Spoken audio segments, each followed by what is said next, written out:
Hello guys, I am Elena Graham and welcome back to my channel. If you're new here, I'm happy you found me. We have a warm and cozy atmosphere here. Please join. Just hit that subscribe button.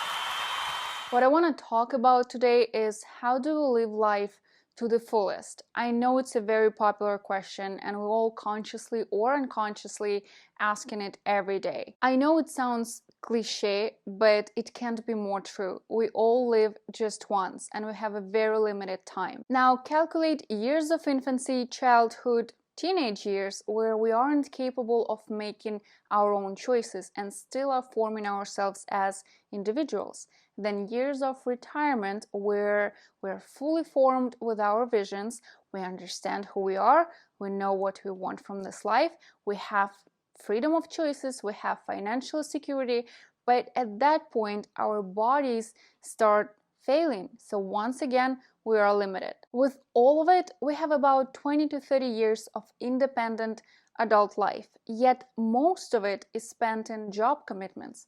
Some call it rat races to make a living. If you aren't born in a rich family, and most of us aren't, we spend our lives working our asses off to create a decent life. Then come social responsibilities, family commitments, and necessary stuff such as eating and sleeping. And if you're a woman, count in the time for makeup and dressing up. In some cases, it takes more time than anything else. So really, we have perhaps 5 years at best to fill our lives with what we want to do activities that make us happy and fulfilled. For the things I do not for anyone else, but for myself only. Something that serves and fulfills me as a human. Certainly, there are many sources to find this fulfillment in. It might be building a family, making music, making art, contributing to a charity. But there's one thing our lives would be very empty without, and that is traveling. Yes, this past year has been a nightmare for traveling in most cases, and that's why it hit me even harder. How empty life feels without being able to travel. It's when you travel, you open up your potential. It's when you encounter issues on the way, you unblock the fear. You naturally deal with it in a moment. That encounter with the unknown pushes you to tap into the skills and reactions you might have not known about. Inspiration and creativity comes out of the most unexpected moments. Those are the moments when we explore like our inner child, without any expectations or pre-planning, just the real world and raw emotions. And I'm not talking about staying in a 5-star all-inclusive hotel type of traveling, where everything from food to entertainment was thought out long before you arrived. I'm talking about booking your own tickets and go. Explore local foods. Talk to people who live there in sign language. Get stuck in the middle of nowhere and find the way out. Take in all the beauty and all the flaws of that destination, and not only the polished look sold by the travel agency. Those experiences are true, enriching. They create lifelong memories and form your core personality. I've read in a book, Life 3.0.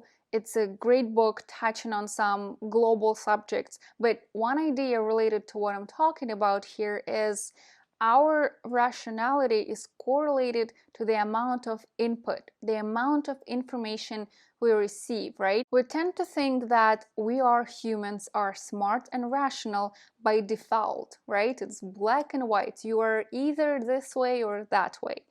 In reality, we become smart and rational proportional to the information and experiences we receive or go through. It seems basic, but if we really immerse into this thought, it hits with an aha moment. And that new information and experiences can be found in large amounts while traveling, meeting the unfamiliar, dealing with obstacles, finding bizarre things you don't understand, process new types of people and cultures and languages you don't understand. That builds up an internal flow. You immerse yourself in the novelty. You find new ideas, new thought process. I've been fortunate enough to travel the world in my 20s, 24 countries so far, and I've been living for a long period of time in some of them. I've had instances where I was in a different country, not knowing the language, not even English. With a blocked credit card means no money and no local SIM card to even make a call or to have an access to the internet. And let me tell you, that's a big moment when the survival mode kicks in and you come up with brilliant solutions and find ways to communicate. The best part of it is the learning process. You open up to a whole world of possibilities. Some things might shock you, like local foods or traditions. Some will inspire you. You learn different cultures. You understand different perspectives. You learn to adapt. You learn languages and become more receptive to the world and its diversity. I'm a drop in the ocean, and this ocean is full of different colors. Even if we speak different languages, we have different sets of beliefs due to cultures and geography we grew up in, we still are capable to find unity, common grounds, accept, connect, and share our stories. And that's the essence of being a human and living a life to the fullest. Find the time for yourself. Travel more, explore. There is no better time than now.